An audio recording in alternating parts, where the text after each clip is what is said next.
कि बच्चों हम लोगों ने सेकंड चैप्टर विलयन शुरू कर दिया था और पिछले वीडियो में आप लोगों ने विलयन के प्रकारों के बारे में पढ़ा कि विलयन कितने प्रकार के होते हैं। आज हम लोग पढ़ेंगे सांद्रता के पदों के बारे में कि किस तरीके से विलयन की सांद्रता ज्ञात की जाती है। देखिए बच्चों, किसी भी विलयन का जो संगठन होता है उसे सांद्रता के रूप में प्रदर्शित किया जाता है या सांद्रता के रूप में व्यक्त किया जाता है। अब ये सांद्रता होती क्या है? तो ये कहा जाता है कि किसी भी विलयन में विलेय की कितनी मात्रा है, किसी भी विलयन में विलेय की कितनी मात्रा है, यही क्या होती है, उस विलयन की सांद्रता कहलाती है। अब देखिए हम एक उदाहरण से समझ लेते हैं। मान लीजिए मेरे पास 2 गिलासों में पानी है, 2 गिलास पानी है, एक गिलास में भी पानी, दूसरे में भी पानी। एक गिलास में मैंने डाल दी 1 चम्मच चीनी और दूसरे गिलास में मैंने डाल दी 2 चम्मच चीनी। अब आप लोगों से पूछा जाए कि बताइए चीनी की कितनी मात्रा है, आप लोग कहोगे कि इस वाले गिलास में 1 चम्मच चीनी है, 1 चम्मच चीनी मिला के विलयन बनाया हुआ है और दूसरे गिलास में 2 चम्मच चीनी मिला के विलयन बनाया हुआ है। पर बच्चों जो हमने कहा 1 चम्मच 2 चम्मच, ये इस चीनी की मात्रा का सही आकलन नहीं है। तो विलेय की मात्रा का या इस चीनी की बात करें, इसकी मात्रा का सही आकलन करने के लिए हमें इन सांद्रता के पदों का अध्ययन करना बहुत ही क्या होता है, जरूरी होता है। एक चीज और देखिए, अब आप लोगों से ये पूछा जाए कि जो दोनों गिलासों में जिसमें 1 चम्मच चीनी है और दूसरा जिसमें 2 चम्मच चीनी है, उसमें से किसकी सांद्रता ज़्यादा है या कौन सा सांद्र विलयन है, तो आप लोग क्या कहोगे कि जिसमें विलेय की मात्रा ज़्यादा है या जिसमें चीनी की मात्रा क्या है, ज़्यादा है। तो देखिए बच्चों, ये चीज़ आपको पता होनी चाहिए कि ऐसा विलयन जिसमें विलेय की मात्रा ज़्यादा होती है वो सांद्र विलयन होता है और ऐसा विलयन जिसमें विलेय की मात्रा कम होती है वो तनु विलयन होता है। तो देखिए बच्चों, आज हम लोग इन सांद्रता की इकाइयों का थोड़ा अध्ययन करेंगे। देखिए, चलिए ध्यान दीजिएगा। देखिए बच्चों, किसी विलयन का संगठन उसकी सांद्रता के रूप में व्यक्त किया जाता है। किसी भी विलयन का जो संगठन है उसे किसके रूप में व्यक्त करेंगे, सांद्रता के रूप में। मैंने अभी आपको बताया है सांद्रता का अर्थ क्या होता है, विलेय की उस मात्रा से है जो विलयन या विलायक की निश्चित मात्रा या आयतन में घुली हो। देखिए बच्चों, सांद्रता का अर्थ होता है विलेय की मात्रा, विलेय की वह मात्रा जो कि विलायक में या फिर विलेय में घुली हुई हो। क्लियर है? देखिए, तो विलयन की सांद्रता का जो मात्रात्मक वर्णन है वो हम कई प्रकार से कर सकते हैं। तो देखिए, अब हम लोग इन सांद्रता के पदों का अध्ययन करेंगे। देखते हैं पहला क्या है। देखिए बच्चों, फर्स्ट हम लोग बात करेंगे द्रव्यमान प्रतिशत के बारे में। किसके बारे में? द्रव्यमान प्रतिशत के बारे में। देखिए बच्चों, द्रव्यमान प्रतिशत को मास परसेंटेज भी कहा जाता है या इसे परसेंटेज वेट बाय वेट भी कहते हैं। और क्या कहते हैं इसे? Percentage weight by weight.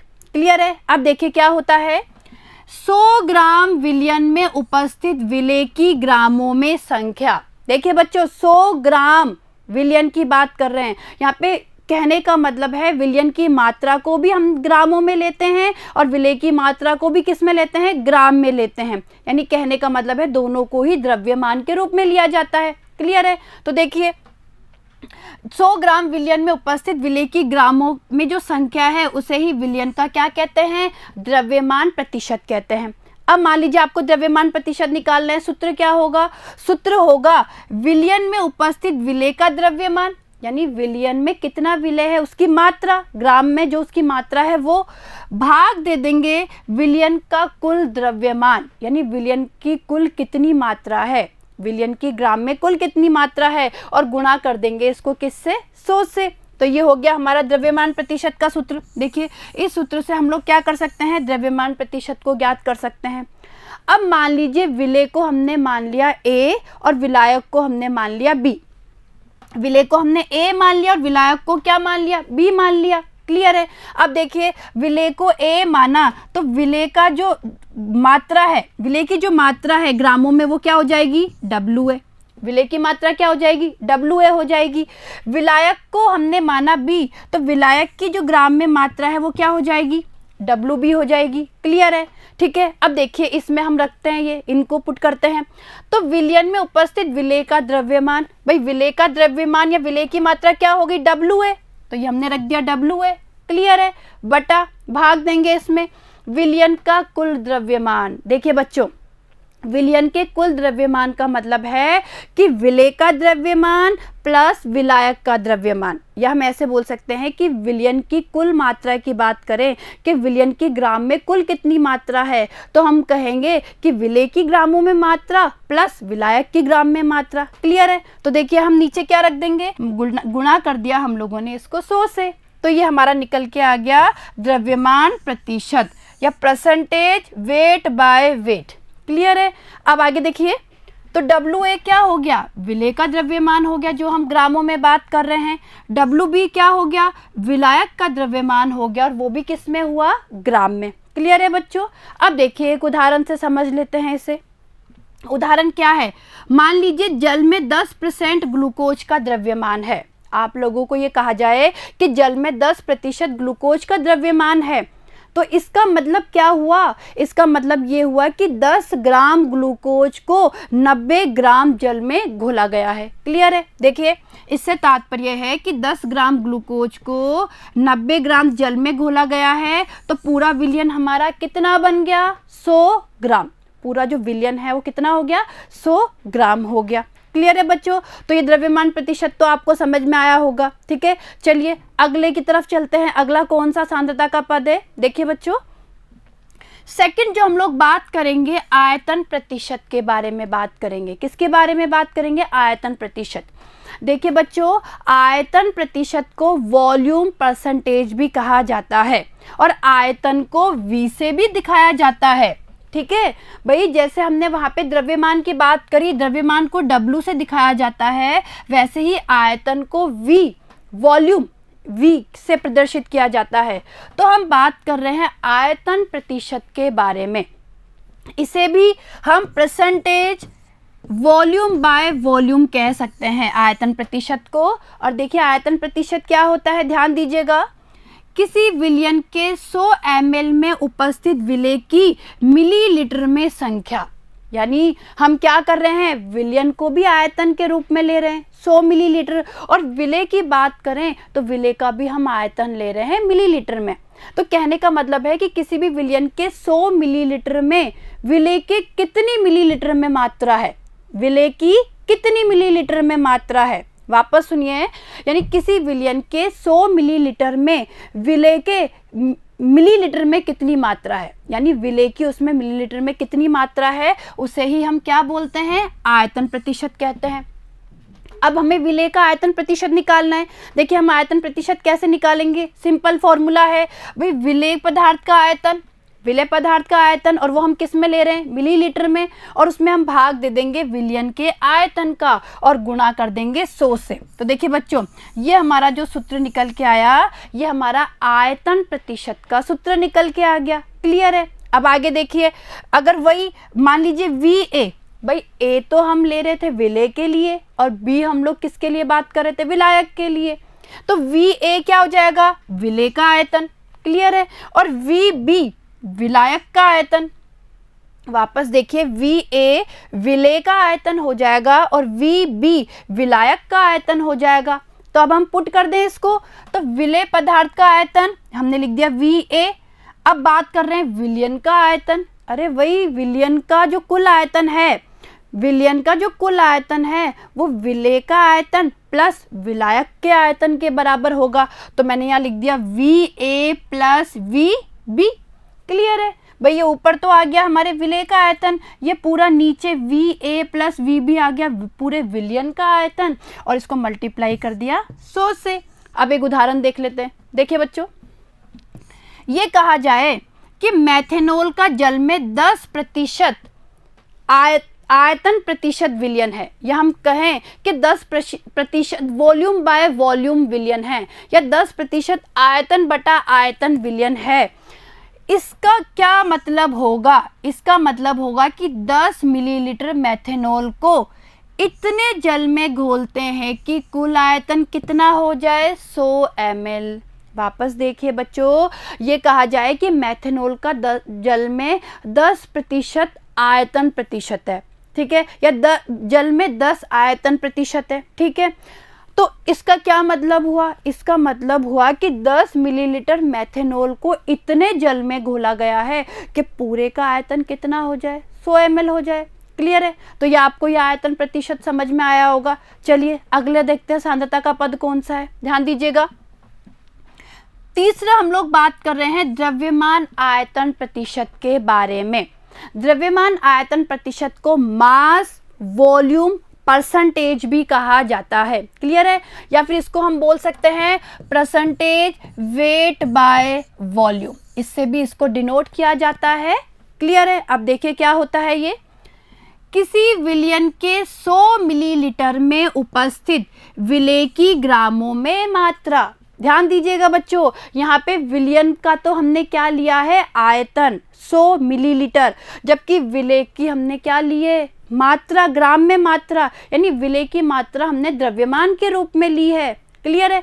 तो देखिए उसे ही क्या बोलेंगे विलयन का? द्रव्यमान आयतन प्रतिशत। अब देखिए इसका सूत्र क्या होता है, हमें द्रव्यमान आयतन प्रतिशत निकालना है।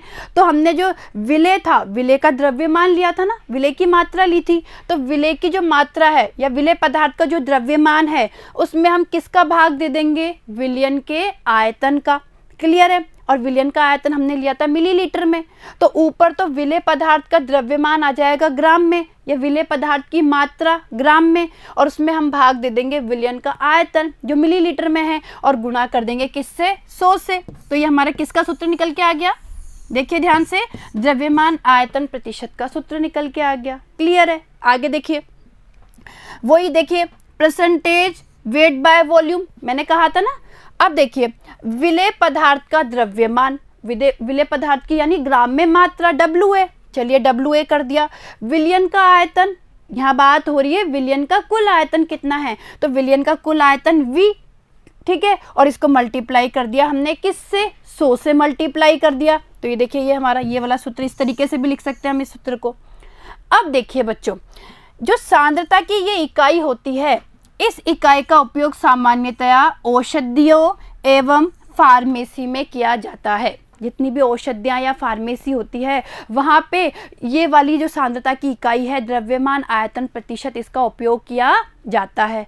चलिए उदाहरण पे नज़र डाल लेते हैं। देखिए बच्चों उदाहरण क्या है इसका? 1% 1% द्रव्यमान बटा आयतन किसका है? बोरिक अम्ल का है। या हम ये कह सकते हैं कि बोरिक अम्ल का 1% द्रव्यमान आयतन प्रतिशत है। तो इसका मतलब क्या हुआ? इसका मतलब हुआ कि 1 ग्राम बोरिक अम्ल को जल में घोलकर विलयन का कुल आयतन कितना बनाया गया है? 100 ml, यानी 1 ग्राम बोरिक अम्ल को घोला गया है और इतने जल में कि पूरा जो आयतन है वो कितना हो जाए? 100 मिलीलीटर हो जाए। क्लियर है? ये चीज़ आपको समझ में आई होगी। चलिए आगे सांद्रता का पद कौन सा है देख लेते हैं। आगे बात कर रहे हैं ppm के बारे में, जिसे पार्ट पर मिलियन या पार्ट प्रति मिलियन भी कहा जाता है। देखिए बच्चों, इस प्रकार की जो ये इकाई है, जो ये ppm इकाई है, इसका उपयोग वहाँ करते हैं जहाँ विलेय की मात्रा बहुत कम होती है, यानी ऐसे विलयन जहाँ पे कि विलेय बहुत ही सूक्ष्म मात्रा में उपस्थित होता है, वहाँ हम इस ppm का यूज करते हैं। तो देखिए क्या होता है, किसी विलयन के 10 की पावर 6, 10 की घात 6 भाग में उपस्थित विलेय पदार्थ के भागों की संख्या को पार्ट पर मिलियन कहते हैं। देखिए बच्चों, आप लोगों को पता है 10 की घात 6 को मिलियन भी कहा जाता है। क्या कहते हैं? मिलियन। 10 की घात 6 को मिलियन भी कहते हैं। तो ये कहा जाता है कि किसी भी विलयन के 10 की घात 6, ये कहा जाता है कि किसी भी विलयन के 10 की घात 6 या 10 की पावर 6 भाग में विलेय पदार्थ की कितनी मात्रा है, उसे ppm या पार्ट पर मिलियन कहते हैं। तो आगे देखिएगा, फॉर्मूला क्या हो गया कि विलेय पदार्थ का द्रव्यमान, क्लियर है, विलेय पदार्थ का कितना द्रव्यमान है बटा विलयन का द्रव्यमान, और ये हम किस में बात करेंगे? 10 की घात 6, यानी मिलियन की बात कर रहे हैं ना, 10 की घात 6 में कितनी मात्रा है, तो गुणा कर देंगे 10 की घात 6 से। तो ये हमारा सूत्र किसका निकल के आ गया? ये हमारा ppm का सूत्र निकल के आ गया। इस तरीके से हम पार्ट पर मिलियन या पार्ट प्रति मिलियन में मात्रा ज्ञात कर सकते हैं। अब देखिए, विलेय पदार्थ का द्रव्यमान WA, भाई A से विलेय को ले रहे हैं और B से विलायक को ले रहे हैं, तो WA तो हो गया विलेय पदार्थ का द्रव्यमान यानी उसकी मात्रा, ग्राम में मात्रा। अब विलयन का द्रव्यमान की बात कर रहे हैं, तो विलयन का द्रव्यमान आपको पता है, विलेय का द्रव्यमान प्लस विलायक का द्रव्यमान, तो ये हो गया WA प्लस WB और इसको गुणा कर दिया 10 की घात 6 से। क्लियर है? तो ये हमारा ये सूत्र निकल के आ गया। अब देखिए, इस विधि द्वारा अत्यंत तनु विलयनों की सांद्रता जैसे जल की कठोरता या जल में Cl2 या वायु प्रदूषण आदि को व्यक्त किया जाता है। यानी कहने का मतलब है जल की कठोरता पता करने के लिए या जल में क्लोरीन की मात्रा, वायु प्रदूषण, तो यहाँ पर इस प्रकार की इकाई का या इस प्रकार के ppm जो पार्ट पर मिलियन है इसका उपयोग किया जाता है। क्लियर है बच्चों? यहाँ तक की चीज़ समझ में आई होगी। चलिए आगे देखिए, आगे देखिए बच्चों। अगला जो हम सांद्रता के पद की बात कर रहे हैं वो है मोल अंश या मोल भिन्न, जिसे कि मोल फ्रैक्शन भी कहा जाता है। देखिए बच्चों, किसी भी विलयन में किसी अवयव का, अवयव से मतलब है विलेय भी हो सकता है या विलायक भी हो सकता है। तो देखिए बच्चों, किसी भी मिश्रण में किसी भी विलेय के या किसी भी अवयव के मोल फ्रैक्शन से तात्पर्य है कि उस अवयव के मोल उसमें भाग दे दीजिए कुल जितने अवयव है उनके कुल मोलों का। कहने का मतलब है किसी भी विलयन में आपको जिस भी अवयव के लिए मोल भिन्न या मोल अंश ज्ञात करना है तो उसके लिए उस अवयव के मोलों की संख्या बटा कुल मोलों की संख्या का आप भाग दे दीजिए उसमें, और इस तरीके से आप मोल भिन्न ज्ञात कर सकते हैं। तो देखिए, नज़र डालिए इधर, किसी मिश्रण में किसी अवयव के मोल और मिश्रण में उपस्थित कुल मोल, मैंने आपको बता दिया भाई जिस भी अवयव का ज्ञात करना है उस अवयव के मोल बटा जितने भी अवयव उपस्थित है उनके कुल मोल के अनुपात को ही क्या कहते हैं? मोल अंश कहते हैं। ठीक है, तो देखिए किसी भी अवयव का मोल अंश निकालना है तो सूत्र क्या हो जाएगा? सूत्र हो जाएगा अवयव के मोलों की संख्या बटा मिश्रण में कुल मोलों की संख्या। भाई जो भी हम बात कर रहे हैं, कोई भी जो अवयव है उस अवयव के कितने मोल है। अब मान लो विलेय की बात करें तो हम लिखेंगे विलेय के मोलों की संख्या बटा विलयन में कुल मोलों की संख्या। ऐसे मान लो हमें विलायक के बारे में बात करें, हम विलायक का मोल भिन्न ज्ञात करें तो हम क्या लिखेंगे? विलायक के मोलों की संख्या डिवाइडेड बाय विलयन में कुल मोलों की संख्या। क्लियर है? यहाँ तक समझ में आया? आगे देखिए, मान लीजिए हम ऐसे विलयन की बात कर रहे हैं जिसमें दो अवयव है। क्लियर है? यदि A अवयव के मोलों की संख्या Na है, यानी कोई A अवयव है उसके मोलों की संख्या Na है और उसका मोल अंश XA है। ठीक है, ऐसे B अवयव है, B अवयव के मोलों की संख्या Nb है और उसके मोल अंश क्या है? XB है। ध्यान दीजिएगा बच्चों, यदि A अवयव के मोलों की संख्या Na है और उसके मोल अंश XA है, ठीक है, और B अवयव के मोलों की संख्या Nb है और उसके मोल अंश XB है, ठीक है, तो देखिए मोल अंश कैसे निकालेंगे? तो मोल अंश, मान लीजिए दोनों अवयव का मोल अंश कैसे निकालेंगे? तो पहले अवयव का मोल अंश निकालना है तो ये हो जाएगा Na upon Na plus Nb। देखिए बच्चों, और ऐसे ही दूसरे अवयव का निकालना है तो Nb upon Na plus Nb। Clear है? देखिए वापस समझिए इस चीज को। मान लीजिए दो अवयव है A और B, हम दो अवयव वाले विलयन की बात कर रहे हैं। इस अवयव के A अवयव है, इसके जो हम बात करें मोलों की संख्या वो Na मान लेते हैं। इसमें जो मोलों की संख्या है Na और इसके जो मोलों की संख्या है वो Nb। क्लियर है? तो और इसका जो मोल अंश है वो हम मान लेते हैं XA है और इसका जो मोल अंश है वो क्या है? XB है। यहाँ तक की बात समझ में आई होगी। अब हमें प्रत्येक अवयव का मोल अंश निकालना है, यानी हमें XA भी निकालना है और XB भी ज्ञात करना है। चलिए, अगर आपको XA निकालना है, XA यानी A अवयव की बात कर रहे हैं, A अवयव का मोल अंश निकालना है तो आप क्या करोगे? A अवयव की मोलों की मात्रा यानी A अवयव के कितने मोल है बटा कुल मोल, तो A अवयव के कितने मोल है? Na और कुल मोल कितने हो गए? Na plus Nb। तो यही तो ये सूत्र निकल के आया है। देखिए यही तो सूत्र है सेम। इस तरीके से हमने ए अवयव का मोल अंश ज्ञात कर लिया। अब मान लो आपको बी का ज्ञात करना है, बी अवयव का। बी अवयव के मोलों की संख्या है एन बी और इसमें आपने कुल मोलों की संख्या का भाग दे दिया। ये देखो सेम यही तो सूत्र निकल के आया। क्लियर है? तो इस तरीके से हम क्या कर सकते हैं, किसी भी अवयव का मोल अंश निकाल सकते हैं।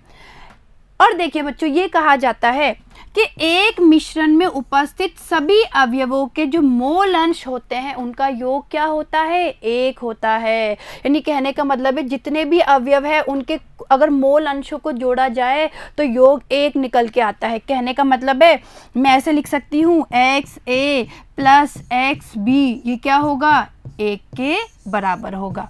क्लियर है? तो देखिए आगे ध्यान दीजिएगा। तो मैं क्या लिख सकती हूँ, देखिए अभी मैंने बताया आपको कि मैं लिख सकती हूँ XA प्लस XB बराबर 1। अब आपको XA निकालना है तो 1 में से XB माइनस कर दो, और XB निकालना है तो 1 में से XA को माइनस कर दो। क्लियर है? तो ये बच्चों देखिए ये मोल भिन्न वगैरह आपको समझ में आई होगी। क्लियर है? और इस प्रकार की जो इकाई का उपयोग किया जाता है, जो मोल भिन्न का उपयोग किया जाता है, वो जितने भी अणुसंख्यक गुणधर्म हैं वहाँ पे इनकी उपयोगिता हमें पता चलती है। यानी जितने भी अणुसंख्यक गुणधर्म हैं उनको ज्ञात करने में हम इस मोल अंश को ही काम में लेते हैं। यहाँ तक की चीज़ आपको समझ में आई होगी। चलिए अब आगे देखते हैं आगे कौन सी सांद्रता की इकाई है। यहाँ तक की चीज़ आपको समझ में आई होगी। यहाँ तक की चीज आपको समझ में आई होगी। अब देखते हैं आगे कौन सा सांद्रता का पद है। ध्यान दीजिएगा। देखिए आगे हम बात करेंगे मोलरता के बारे में। किसके बारे में? देखिए बच्चों मोलरता के बारे में। मोलरता को कैपिटल M से भी दर्शाया जाता है, ये आपको पता होना चाहिए। कैपिटल M से भी इसको दर्शाया जाता है। देखिए मोलरता क्या होती है, ध्यान दीजिएगा। 1 लीटर विलयन में घुले हुए विलेय के मोलों की संख्या को ही उसकी क्या कहते हैं, मोलरता कहते हैं। वापस देखिए 1 लीटर विलयन की बात हो रही है यहाँ पे, या 1 लीटर को हम और क्या बोल सकते हैं, 1000 मिलीलीटर भी कह सकते हैं। यानी 1 लीटर विलयन या 1000 मिलीलीटर विलयन में उपस्थित विलेय के मोलों की संख्या को ही क्या कहते हैं, मोलरता कहते हैं। इसे इंग्लिश में मोलेरिटी भी कहा जाता है। तो देखिए सूत्र क्या निकल के आएगा मोलरता का। मोलरता का सूत्र निकल के आएगा विलेय के मोलों की संख्या, विलेय के मोलों की संख्या डिवाइडेड बाय विलयन का लीटर में आयतन। भाई विलेय के मोलों की संख्या, विलेय के कितने मोल है और उसमें भाग दे देंगे विलयन का जो लीटर में आयतन है उसका भाग दे देंगे। अब ये जो आयतन लीटर में है इसको हम मिलीलीटर में कन्वर्ट करेंगे तो यहाँ गुणा हो जाएगा 1000 से। तो देखिए हमारा यही सूत्र, इस सूत्र को हम इस तरीके से भी लिख सकते हैं, मोलरता बराबर विलेय के मोल बटा विलयन का आयतन मिलीलीटर में। तो यहाँ गुणा कर दिया हमने किससे, 1000 से। क्लियर है?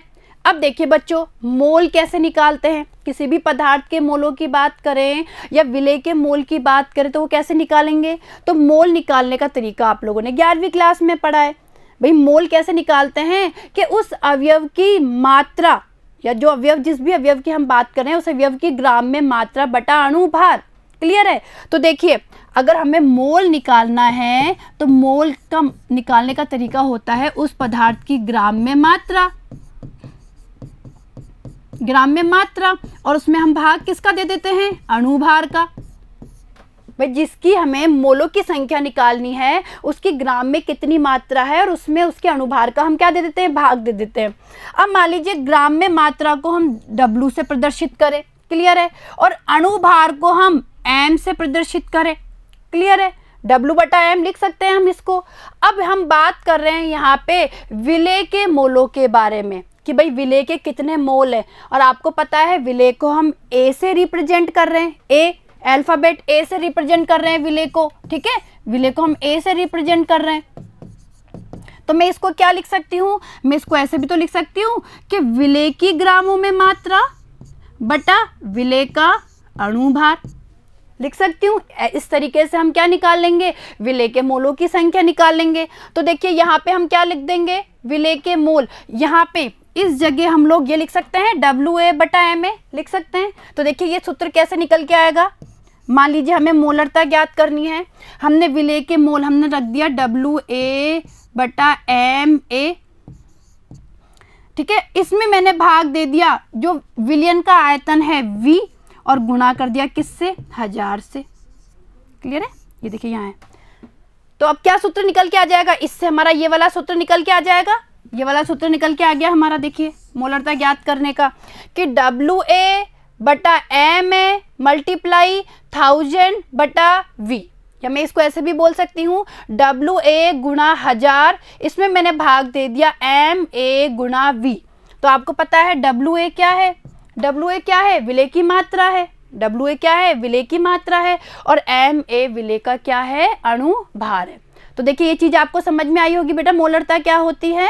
चलिए हम भी एक बार इसके एग्जाम्पल की बात कर लेते हैं, उदाहरण से और अच्छे से समझ में आ जाएगा। उदाहरण देखिए, NaOH के सोडियम हाइड्रोक्साइड की बात कर रहे हैं, NaOH के 0.25 मोल पर लीटर, जिसे मैं 0.25 MB कह सकती हूँ। देखिए इधर भाई, इसे मैं 0.25 MB कह सकती हूँ।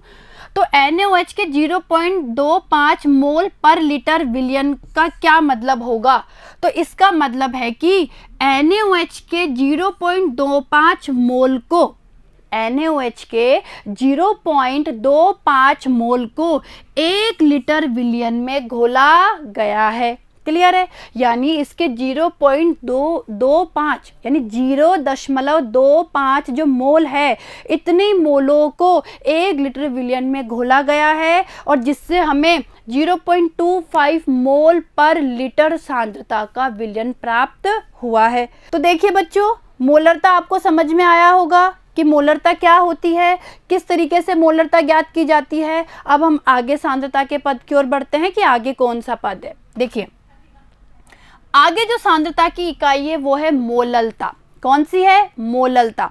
देखिए बच्चों, इससे पहले जो हमने सांद्रता की इकाई पढ़ी वो मोलरता थी, इनमें अंतर पता होना चाहिए, मोलरता थी। और यहाँ पे हम जो सांद्रता की इकाई जो अभी पढ़ रहे हैं ये मोललता है। मोलरता को दर्शाया जाता है कैपिटल M से, इसको दर्शाया जाता है स्मॉल m से, मोललता को। वहाँ पे हम बात कर रहे थे विलयन के बारे में कि 1 लीटर विलयन में कितना, विलेय के कितनी मोलों की संख्या है। यानी कहने का मतलब है वहाँ पे हमने विलयन को किस रूप में लिया था, आयतन के रूप में। यहाँ हम बात करेंगे विलायक की, और विलायक की मात्रा को लेंगे द्रव्यमान के रूप में। क्लियर है, तो ये अंतर आपको पता होना चाहिए मोलरता और मोललता में। देखिए ध्यान दीजिएगा, 1000 ग्राम, 1000 ग्राम को क्या लिख सकते हैं, 1 किलोग्राम भी। तो देखिए 1000 ग्राम विलायक में घुले हुए विलेय के मोलों की संख्या को विलयन की मोललता कहते हैं। समझ में आ गया, यहाँ पे बात कर रहे हैं हम विलायक के बारे में, यानी 1000 ग्राम जो हमारा विलायक है उसमें विलेय के कितनी मोलों की संख्या है। तो देखिए सूत्र क्या निकल के आया मोललता का, मोललता बराबर विलेय के मोल, उसमें हम भाग देंगे विलायक के द्रव्यमान का, किलोग्राम में जो द्रव्यमान है उसका भाग देंगे।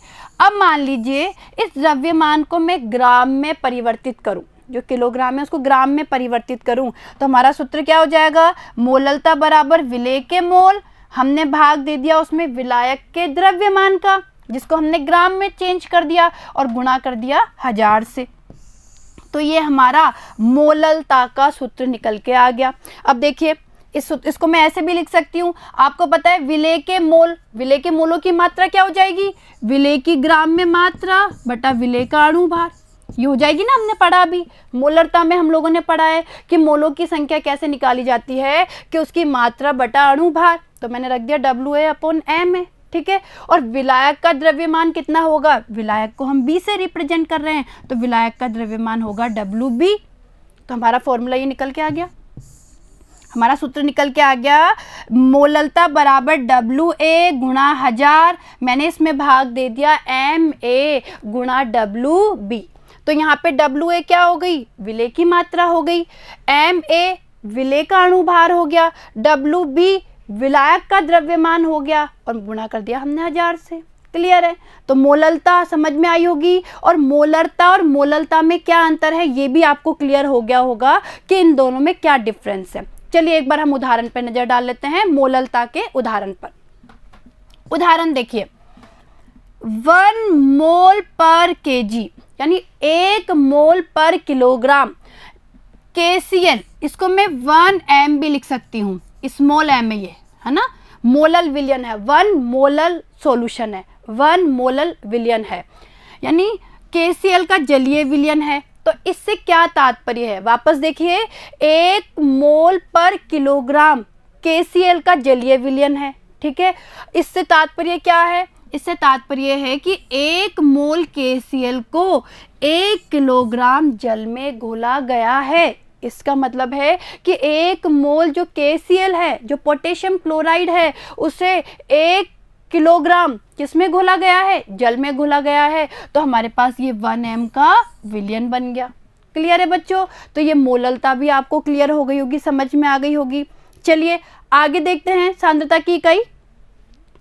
अब हम बात करेंगे नॉर्मलता के बारे में। किसके बारे में? नॉर्मलता के बारे में। देखिए बच्चों, नॉर्मलता को कैपिटल N से या 1 लीटर विलयन में घुले हुए विलेय के ग्राम तुल्यांकों की संख्या को ही उस विलयन की क्या कहते हैं? नॉर्मलता कहते हैं। यानी 1 लीटर विलयन में विलेय के कितने ग्राम तुल्यांक है। क्लियर है? अब देखिए फॉर्मूला क्या निकल के आएगा, नॉर्मलता का फॉर्मूला निकल के आएगा। देखिए बच्चों, ये फॉर्मूला है विलेय के ग्राम तुल्यांकों की संख्या, विलेय के ग्राम तुल्यांकों की संख्या, और उसमें मैंने भाग दे दिया विलयन के आयतन का, और विलयन का आयतन किस में लिया है? लीटर में लिया है।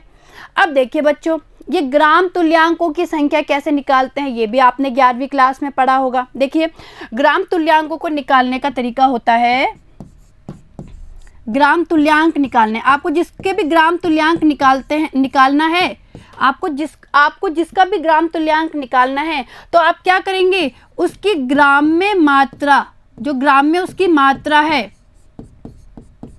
ग्राम में जो उस पदार्थ की मात्रा है, उसमें तुल्यांक की भार का आप क्या दे देंगे? भाग दे देंगे। देखिए बच्चों, वापस ध्यान से समझिए, जिसके भी आपको ग्राम तुल्यांक निकालने हैं, अगर विलेय के निकालने हैं तो विलेय की बात कर लेते हैं, या मान लीजिए किसी भी पदार्थ का आपको ग्राम तुल्यांक निकालना है, तो ग्राम तुल्यांक निकालने का तरीका है कि उस पदार्थ की मात्रा, और किसमें? ग्राम में, यानी ग्राम में उस पदार्थ की कितनी मात्रा है, उसमें तुल्यांक की भार का आप क्या दे दीजिए? भाग दे दीजिए। अब ग्राम में मात्रा है, मान लीजिए इसको मात्रा को मैं W से प्रदर्शित कर लेती हूँ, और तुल्यांक की भार को E से प्रदर्शित करते हैं। E का मतलब होता है इक्विवेलेंट वेट। देखिए बच्चों, तुल्यांक की भार को इंग्लिश में इक्विवेलेंट वेट कहा जाता है, तो E से रिप्रेजेंट कर दिया। अब हम बात कर रहे हैं यहाँ पे विलेय के ग्राम तुल्यांकों की। विलेय के ग्राम तुल्यांक निकालना है, और विलेय को रिप्रेजेंट किया है A से, A से प्रदर्शित कर रहे हैं ना, तो ये हो जाएगा WA/EA। देखिए बच्चों, समझ में आया? WA/EA, ये आ गए विलेय के ग्राम तुल्यांकों की संख्या। चलिए इस वैल्यू को हम पुट कर देते हैं, इस मान को पुट किया हमने यहाँ पे इस जगह पे, तो ये देखिए हमारा सूत्र क्या निकल के आएगा, N बराबर WA/EA। क्लियर है? ये मैंने यहाँ रख दिया विलेय के ग्राम तुल्यांकों की संख्या, इसमें मैंने भाग दे दिया विलयन के आयतन का, और गुणा कर दिया किससे? 1000 से। ये देखिए, और इससे हमारा ये वाला फॉर्मूला निकल के आ गया, N बराबर WA/EA गुणा V इंटू 1000। यानी यहाँ पे WA क्या है? विलेय की ग्रामों में मात्रा, EA क्या है? जो भी विलेय है उसका तुल्यांक की भार है, और ये हमारे विलयन का आयतन आ गया, V जो पूरा विलयन है उसका आयतन आ गया, और गुणा कर दिया हमने किससे? 1000 से। क्लियर है? प्रदर्शित किया जाता है। तो ये नॉर्मलता आपको समझ में आई होगी। क्लियर है? तो देखिए बच्चों, हम लोगों ने आज सांद्रता की इकाइयाँ पढ़ ली है, यानी किस तरीके से जो विलयन है उसके सांद्रता को किस किस तरीके से व्यक्त किया जा सकता है, या विलयन की सांद्रता को किस रूप में हम प्रदर्शित कर सकते हैं। हमने द्रव्यमान प्रतिशत पढ़ा, हमने आयतन प्रतिशत के बारे में पढ़ा, द्रव्यमान आयतन प्रतिशत पढ़ा, मोल भिन्न के बारे में पढ़ा, ppm पढ़ा, इसके अलावा मोलरता, नॉर्मलता और मोललता, इन सब के बारे में हमने अच्छे से यहाँ पे अध्ययन किया है, और आप लोगों को अच्छे से ये चीज़ समझ में भी आ गई होगी कि मोललता क्या होती है, मोलरता क्या होती है, नॉर्मलता क्या होती है। और देखिए बच्चों, ये सांद्रता की इकाई हमें पता होना बहुत क्या है? जरूरी है। अब देखिए क्या कहा जाता है? ये कहते हैं बच्चों कि द्रव्यमान प्रतिशत, ppm, मोल अंश तथा मोलरता ये आदि ताप पर निर्भर नहीं करते हैं, और जो मोलरता है वो ताप पर निर्भर करती है। कहने का मतलब है बच्चों, देखिए कि जो भी द्रव्यमान पर आधारित जो ये सांद्रता के पद होते हैं, इन पे ताप का कोई प्रभाव नहीं पड़ता, क्योंकि द्रव्यमान पर भी ताप का प्रभाव नहीं पड़ता। जबकि आयतन पर आधारित जितने भी सांद्रता के पद होते हैं उन पे ताप का प्रभाव पड़ता है, क्योंकि आयतन पर भी ताप का प्रभाव पड़ता है। तो इससे क्या निष्कर्ष निकला? इससे यह निष्कर्ष निकला कि द्रव्यमान प्रतिशत, ppm, मोल अंश, मोलरता ताप पे निर्भर नहीं करते हैं, जबकि मोलरता, नॉर्मलता ये ताप के ऊपर निर्भर करते हैं। क्लियर है? तो आपको समझ में आया होगा। तो देखिए बच्चों, आज हम लोगों ने सांद्रता के जो पद है वो भी पढ़ लिए हैं। अब इससे आगे के जो टॉपिक है उसके बारे में हम हमारे नेक्स्ट वीडियो में चर्चा करेंगे। ठीक है? Thank you.